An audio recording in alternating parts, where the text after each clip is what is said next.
আসসালামু আলাইকুম। আজকে আমি রান্না করব পোলাও। এই পোলাওটা কিন্তু ঝরঝরে হবে, কিন্তু ভিতরে কোনো শ্বাস থাকবে না। আর এই পোলাওয়ের গন্ধে পুরো বাড়ি মোমো করবে। এছাড়াও থাকছে পোলাও রান্নায় কিছু টিপস। তো আমি এখানে নিয়ে নিচ্ছি, একটা পাতিল বসিয়ে দিয়েছি। তো এখানে দিয়ে দিলাম আমি 1 কাপ সয়াবিন তেল বা রান্নার যেই তেলটা আপনারা খান সেটা দেবেন। সাথে আমি দিয়ে দিলাম সামান্য 2 টেবিল চামচ সরিষার তেল। দিয়ে আমি এখানে আগে একটু পেঁয়াজটা বেরেস্তা করে নিয়ে এটা আমি পোলাও রান্নার পরে একটু উপর দিয়ে পরিবেশনের জন্য ব্যবহার করব। তো সামান্য একটু পেঁয়াজ আমি বেরেস্তা করে উঠিয়ে নিচ্ছি। এখন একই তেলে আমি দিয়ে দিলাম 1/2 কাপ পেঁয়াজ কুচি। আমি আজকে 1 কেজি চালের পোলাও করব, তো সেক্ষেত্রে আমি রেগুলার ছোটো কাপে 1/2 কাপ দিয়েছি পেঁয়াজটা কিন্তু খুব বেশি দেবেন না। এখানে নিয়ে নিচ্ছি আমি আদাগুলো এরকম কুচি করে নিয়েছি।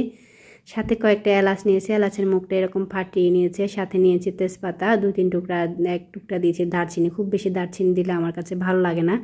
দারচিনিটা যখন পোলাওয়ের ভিতরে থাকে মনে হয় একটু কালচে কালচে লাগে। তো এটা আমি ভালো করে একটু ভেজে নিয়েছি যাতে এটার খুব সুন্দর একটা স্মেল আসে। এর পর্যন্ত এটা আমি একটু ভেজে নেব। তো কিছুক্ষণ এটা ভাজা হয়ে গেলে এখন এখানে দিয়ে দেব পোলাওয়ের চাল। আজকে আমি এখানে 1 কেজি চালের পোলাও করতেছি। তো এই চালটা আমি ধুয়ে পানিটা ঝরিয়ে রেখেছি 30 মিনিট। এই চালটা এখন আমি খুব ভালোভাবে ভেজে নেব। এই ভাজার কাজটা কিন্তু খুব যত্ন সহকারে করতে হবে। আর এই ক্ষেত্রে চুলার আঁচটা রাখতে হবে মিডিয়াম টু লোতে, হাইতে রাখা যাবে না, সেক্ষেত্রে চালটা পুড়ে যাবে। আবার একদম লোতেও রাখা যাবে না, সেক্ষেত্রে অনেকটা সময় নেবে ভাজার। আমি এখানে দিয়ে দিচ্ছি 2-4 চামচ লবণটা আমি চালের সাথে দিয়ে ভালো করে আবারও একটু ভেজে নেব। তো এটা রাখতে হবে অবশ্যই মিডিয়াম আছে, চুলার আঁচটা মিডিয়াম আছে রেখে ভালোভাবে এটা ভেজে নেব। চালটা ভাজা যতটা সুন্দর হবে পোলাওটা ততটা ঝরঝরে হবে। চালের ভিতর খুব সুন্দর একটা যখন স্মেল আসবে, যখন আপনি ভাজার সময় বুঝতে পারবেন যে চালটার একটা খুব সুন্দর গ্রান আপনার নাকে আসছে। তো সেই পর্যায়ে আপনাকে এখানে দিয়ে দিতে হবে পানি। তো আমি এটা ভালোভাবে ভেজে নিচ্ছি। দেখুন এটা কীরকম ঝরঝরে করে ভাজে নিচ্ছি। এটাই কিন্তু মেন টিপস, এইটা একটা টিপস। তো এটা কিন্তু অবশ্যই ফলো করতে। আপনি চালটা যদি কম ভাজেন সেক্ষেত্রে পোলাওটা কিন্তু খুব ভালো হবে না। তো আমি খুব ভালোভাবে ভাজা নিয়ে এই পর্যায়ে এখানে দিয়ে দিলাম আমি কিন্তু পানিটা ফুটানো পানি, গরম পানি ব্যবহার করেছি, যার কারণে দেওয়ার সাথে সাথে কিন্তু ফুটে উঠেছে, সেটা দেখে বুঝতে পারছেন। তো যতটুকু চাল নিয়েছি তার 2 গুণ পানি নিলে হয়ে যাবে। যে পাত্রে আপনি চালটা মাপবেন সেই সেম পাত্রে আপনি 2 গুণ পানি নেবেন আর পানিটা গরম করে নেবেন। এই পর্যায়ে আমি এখানে ব্যবহার করতেছি লেবু। তো এখানে 2 টেবিল চামচ লেবুর রস দিয়ে দিলাম। লেবুটা দিলে পোলাওটা ঝরঝর হয় আর এটা কিন্তু খুব সুন্দর একটা স্মেলও আসে, গ্রান আসে। তো এখানে দিয়ে দিচ্ছি আমি কিছু কাঁচামরিচটা অবশ্যই এই পর্যায়ে অ্যাড করবেন, আগে অ্যাড করতে যাবেন না। আগে যদি আপনি কাঁচামরিচটা ব্যবহার করেন সেক্ষেত্রে কাঁচামরিচের কালারটাও নষ্ট হয়ে যাবে, ফ্লেভারটাও নষ্ট হয়ে যাবে। এই পর্যায়ে ব্যবহার করলে এরও কিন্তু সুন্দর একটা ফ্লেভার থাকবে।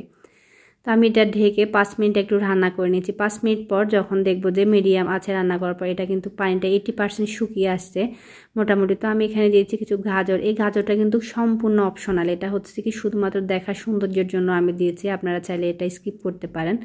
তো আমার এখানে দেখা যাচ্ছে যে পোলাওয়ের ভিতর কিন্তু পানিটা খুব বেশি নাই। তো এই পর্যায়ে আমি এখানে দিয়ে দিচ্ছি ঘি। এই ঘিটা দিলে কিন্তু পোলাও খুব সুন্দর একটা গ্রান আসে। তো এটা যদি আমি আগে ব্যবহার করতে যাই সেক্ষেত্রে হবে যে কি ঘিয়ের কিন্তু ফ্লেভারটা নষ্ট হয়ে যাবে। তো এই পর্যায়ে আমি এটা ব্যবহার করে কিছুক্ষণ এটা ঘিয়ের সাথে আমি 5 মিনিট আবার একটু দমে রেখে দিয়েছি। আমার পোলাওর ভিতর পানি নাই, পানিটা কিন্তু আছে একটু গায়ে গায়ে ভেজা ভেজা পানি। তো এটা আমি ঢেকে রেখে যখন সবগুলা ফ্লেভার একসাথে হওয়ার জন্য কিছুক্ষণ রেখে দিয়েছি। রেখে দেওয়ার পর আমি এটা ঢাকনাটা উঠিয়ে নিয়ে এখন এটা কি করছি, নেড়ে ছেড়ে এইভাবে একটু চেপে রেখে দেব।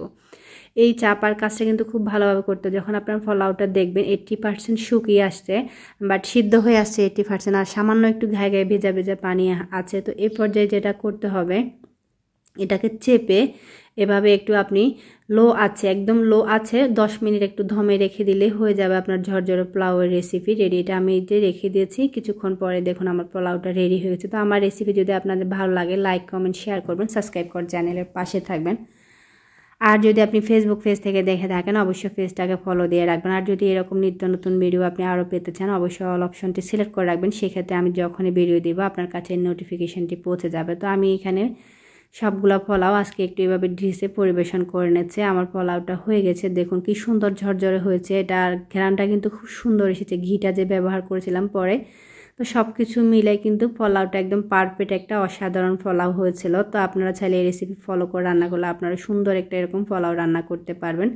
আমি এখানে দিয়ে দিচ্ছি আগে থেকে ভেজে রাখা বেরেস্তাগুলো। এখন আমি একটু চালগুলো আপনাদের দেখিয়ে দিচ্ছি। এই যে চালটা কিন্তু একদম কোনো শ্বাস নেই, একদমই সিদ্ধ হয়ে গেছে। দেখুন এটার ভিতর কোনো শ্বাস নেই, কিন্তু পোলাওটা একদম ঝরঝরে হয়েছে। আজকের রেসিপি এই পর্যন্তই। আল্লাহ হাফেজ।